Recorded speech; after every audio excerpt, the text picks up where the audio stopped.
Cause he had left. He was in the back of the court and then he went, I think they took up to like a back room, but the girl, you know, all the Diddy kids are there, right? So his daughters are there.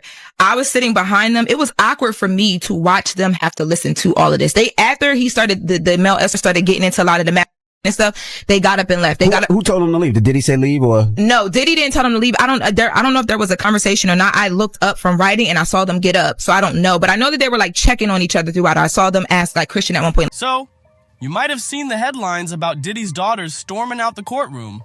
But let me tell you, it wasn't just some teenage tantrum. These girls didn't leave like they were bored or just had better things to do. One of them was straight up shaking. The other looked like she was about to throw up right there. And the third?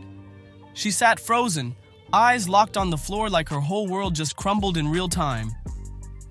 But this wasn't just some awkward family moment. Nah. It was way deeper. These are 3 young women, just barely out of high school, being forced to sit there while strangers paint their father as some kind of monster. And not in vague terms either. There to support him, he blew them kisses in court, made gestures across his heart. But once the opening statements began, Combs was much more dispassionate. At one point, as a man who says he was paid to have with Cassie Ventura while Sean Combs sat in the corner. Combs pushed his chair away from the defense table. We're talking cash deals with escorts, wild parties that turned into horror stories, graphic videos no one should ever see, even whispers that a classmate of theirs was tangled up in it all. That's right. A classmate! This ain't just messy. This feels cruel. So let's rewind real quick and break down what really went down that day. And why folks are saying the daughters didn't leave because they were embarrassed. Word is, they left because something dropped in that courtroom that cut deep. Something personal. Something that made them question everything they thought they knew about their dad. And y'all, this was just day one. It all kicked off when Cassie stepped into that courtroom. And listen, she didn't just enter, she arrived. Glowing, pregnant, calm as ever. Cassie Ventura, Diddy's ex, his so-called muse. And now, the prosecution's main weapon. Cameras flashed in her face and she didn't blink once. No tears, no fear. Just laser focus on the man she once loved. And who, according to her, turned her life into a nightmare. This is the same Cassie who was allegedly dragged down hotel hallways, beaten behind closed doors, and controlled like a puppet in someone else's twisted fantasy. But now, she stood tall, baby bump and all, eyes locked like she was done being scared. And here's what's wild. While most witnesses are staying anonymous or hiding behind sealed files, Cassie came in loud and proud, name out and voice strong. Just before the break, Cassie testified the longest freak-off she was involved in lasted for 4 days. The freak-offs became a job, she said, noting that other encounters took anywhere from 36 to 48 hours. I don't know any father that would want their children to sit through testimony about how much their daddy liked to watch people lubricated.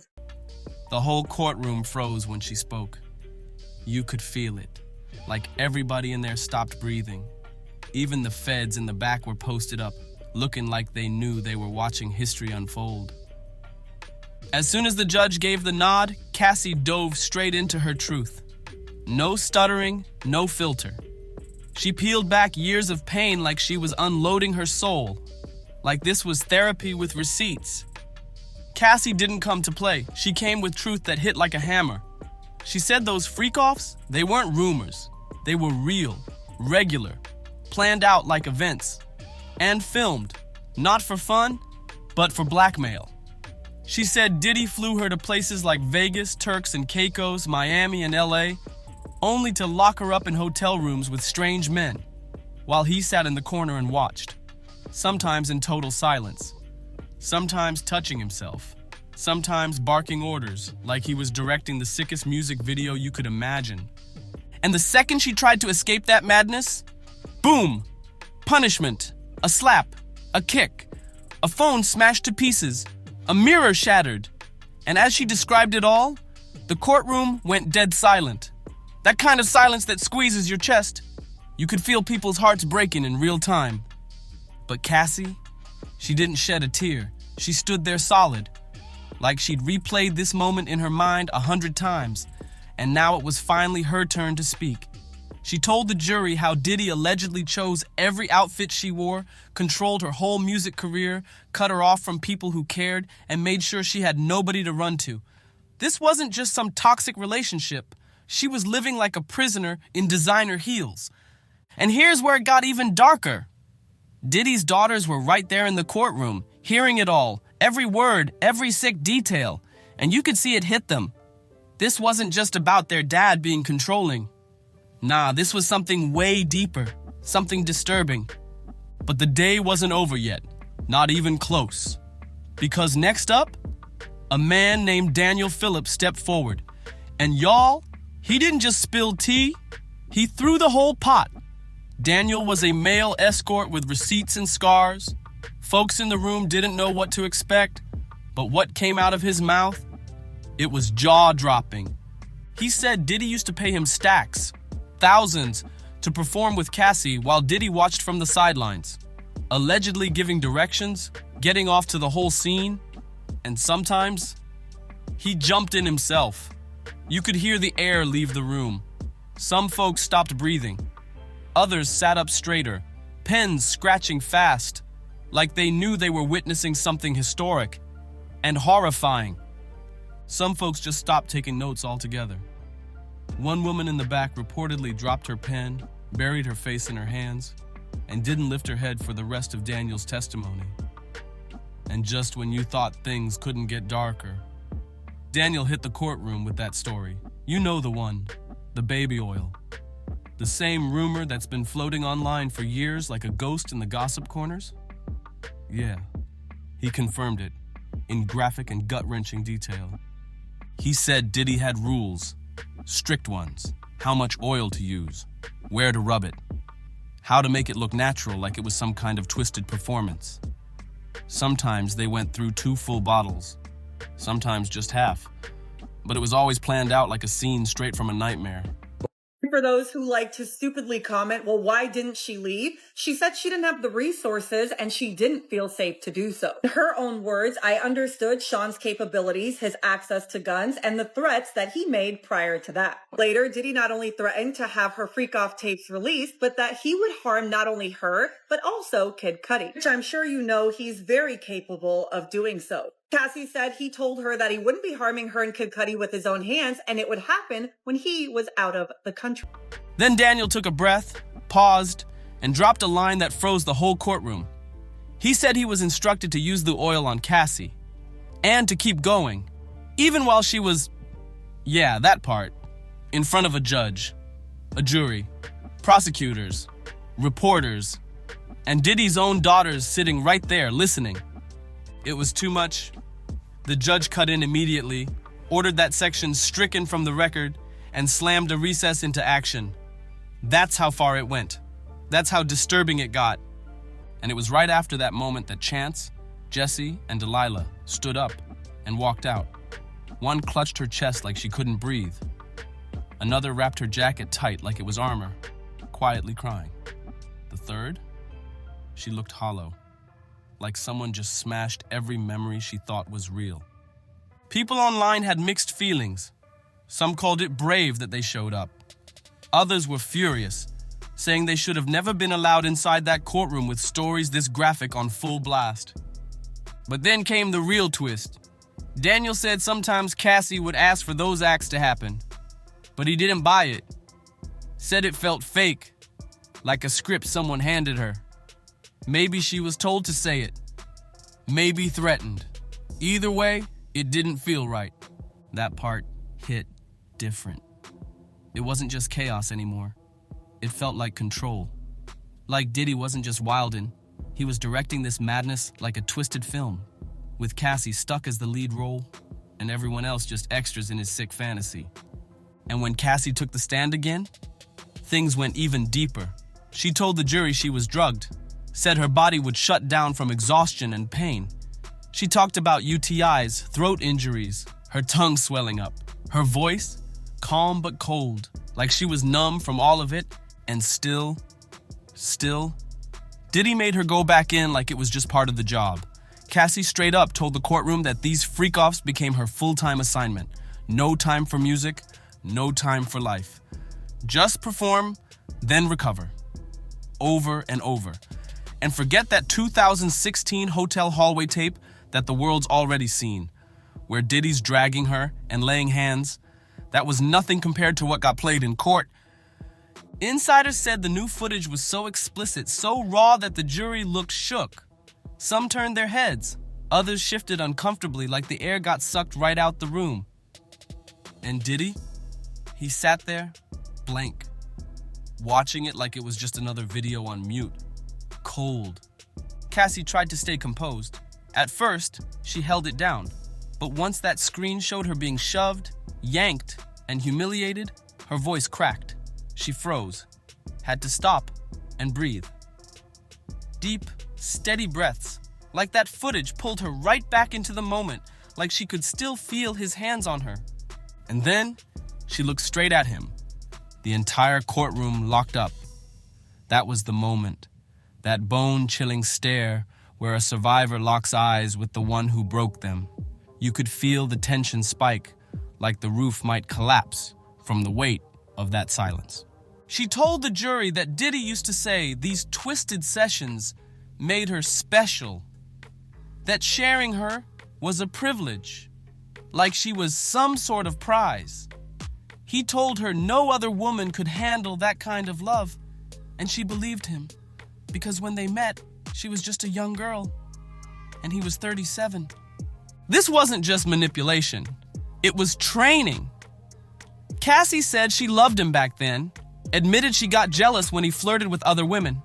So when he asked her to do these freak-offs, she thought, maybe if I give him what he wants, he'll stop chasing others. Maybe he'll stay. And that right there, that's the sickest part. This wasn't a woman chasing fame. This was a woman chasing love. And instead, she got broken, trapped, and too scared to walk away for over a decade. And in that courtroom, you could feel it. The jury leaned in. Reporters froze. Even folks who used to ride for Diddy sat there like the truth just punched them in the gut. Too heavy to ignore. And don't forget, his daughters were still in the room. But they weren't alone. Diddy's whole family was lined up. His mother, Janice, sat stiff, emotionless. His sons, Quincy, Justin, Christian, all watched with clenched jaws, trying not to lose it, while the truth crushed everything around them. By this point, nobody really knew why Diddy's daughters were even there. Was it to support him? To hear both sides? Or just to sit in that courtroom for the sake of appearances? Like a living family portrait for his defense team? Whatever the reason, the impact was brutal. They weren't just listening to gossip, they were living the nightmare. Each word Cassie spoke crushed the image they had of their father, piece by piece. They didn't grow up with this version of Diddy.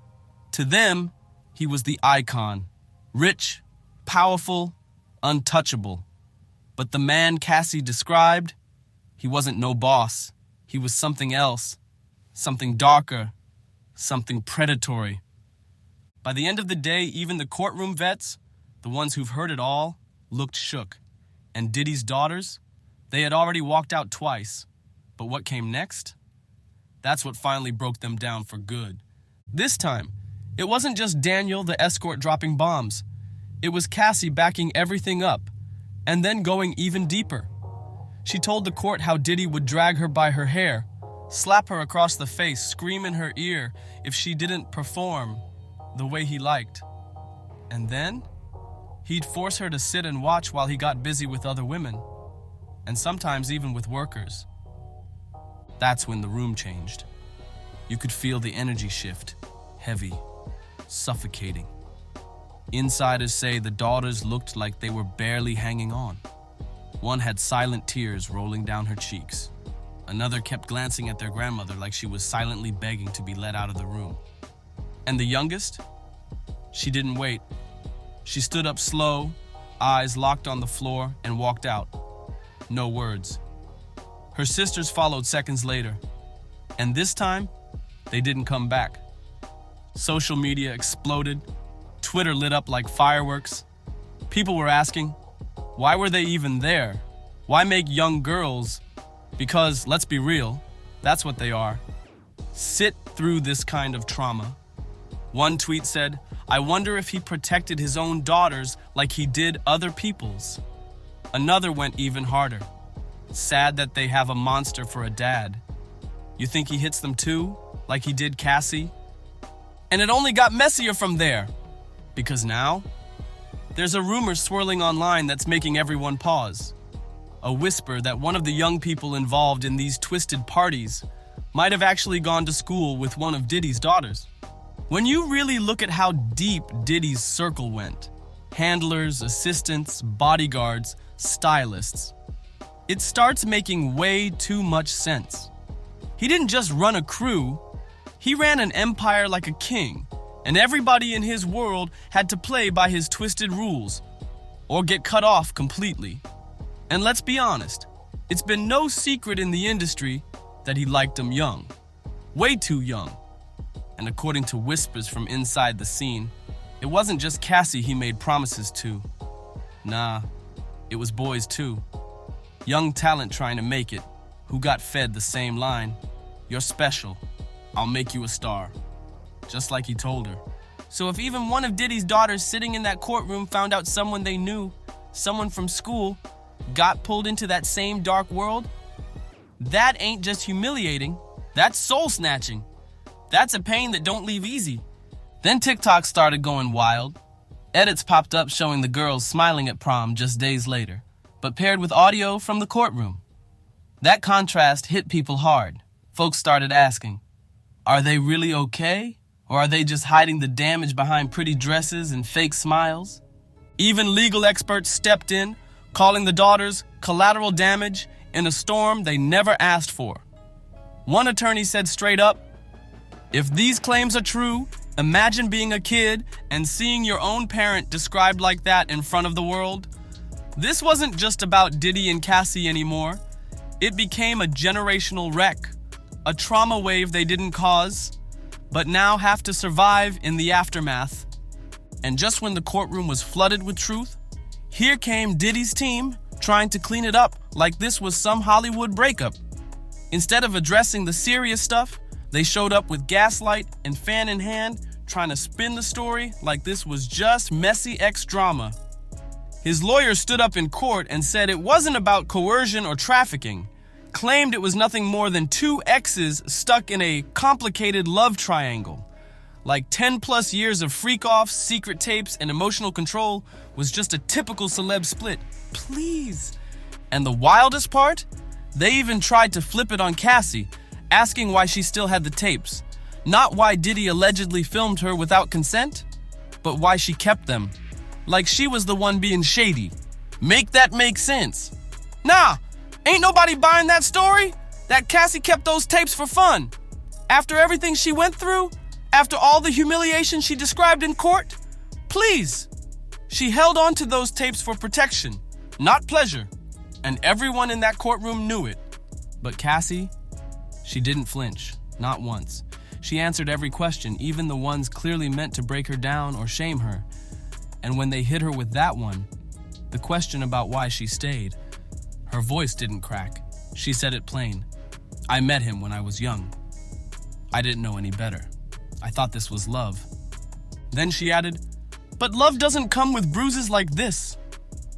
That line hit like a gut punch, and it was clear. The jury wasn't falling for the defense's little distractions. The vibe in the room had already shifted. This trial wasn't about Cassie's choices anymore. It was about his pattern, his control, his manipulation, his lies. By the end of day one, folks in that courtroom weren't watching a man fight for his freedom. They were watching him scramble to protect a crumbling image. And then it took an even darker turn. Because those tapes, they might not just confirm what happened with Cassie, they might hold clues about Kim Porter's final days too. Yeah, that Kim, Diddy's longtime partner, The mother of his daughters, Jessie and D'Lila, she died out of nowhere back in 2018. Official story said pneumonia. But now, people are revisiting everything. Old photos, timeline gaps, cryptic posts, unconfirmed tea from insiders in the industry whispering that Kim knew what was really going on and was getting ready to tell the world before she died. Think about it. If Cassie's freak-offs were happening during those same years, who's to say Kim wasn't caught up in it too? Maybe willingly, maybe not. And if Cassie had men forced on her, what if the same men were used on Kim? That theory's got people spiraling. And now, some folks are thinking the kids might already know. Not every detail maybe, but something. Because when Diddy's daughters walked out of that courtroom the second time, they didn't just look hurt, they looked betrayed. One commenter said it best. Maybe they heard something that made their whole life feel fake. Something personal, something you can't unhear. And it's not just courtroom reactions. Fans are putting together patterns. The weird energy lately, the silence, the cryptic posts, that prom appearance, just days before the courtroom exit, all red dresses, big smiles, posing like nothing was wrong. But now, people are wondering if that was just a mask, a moment of normal before the whole truth shattered everything. Now maybe, just maybe, all those red carpet smiles and TikTok dances were for the cameras. Maybe they're trying to build their own image, ride the wave, flip the story. But let's be real, the bigger question still hangs heavy. What exactly did Diddy do to Cassie? What did those kids hear in court that shook them so deep? And the wildest rumor floating around, are they even really his kids? Sure, the twins and Christian carry that Combs look, no doubt. But now, with everything crashing down, Diddy's legal team pulled their boldest move yet. They played the race card. Straight up told the court that Diddy was being targeted because he's a powerful black man, that prosecutors were twisting old, outdated laws like the Mann Act, calling it racist from day one. They said the charges weren't about justice. They were about taking down a black mogul in a world that never really let him win. They argued this isn't rare in the celebrity world, that open relationships, escorts, and wild behavior are everywhere behind the scenes. But somehow he's the one in cuffs. The message? Diddy ain't a villain. He's a victim of a system built to break men like him. But here's the issue. That spin don't erase the footage. Don't hide the bruises. Don't take back the tears from his daughters as they walked out that courtroom like their souls just cracked open. No matter how his team tries to twist the narrative, the damage is done. While Diddy fights for his freedom, his daughters, they're fighting for their identity, their sense of safety, their entire truth. And now their family name ain't just tied to music and mogul moves. It's tied to freak-offs, trauma, and scandals too dark to unsee. So now I gotta ask, should those girls have even been in that courtroom? Should they have been exposed to that level of raw, unfiltered truth? Or were they just more victims in a long list of casualties under Diddy's spotlight? Let me know what you think in the comments. This one's deep. Make sure you like, share, and subscribe if you want the realest breakdowns without the sugarcoat. Drop your thoughts below. I want to hear what y'all think about this entire situation. And I'll catch you on the next one. This ain't over.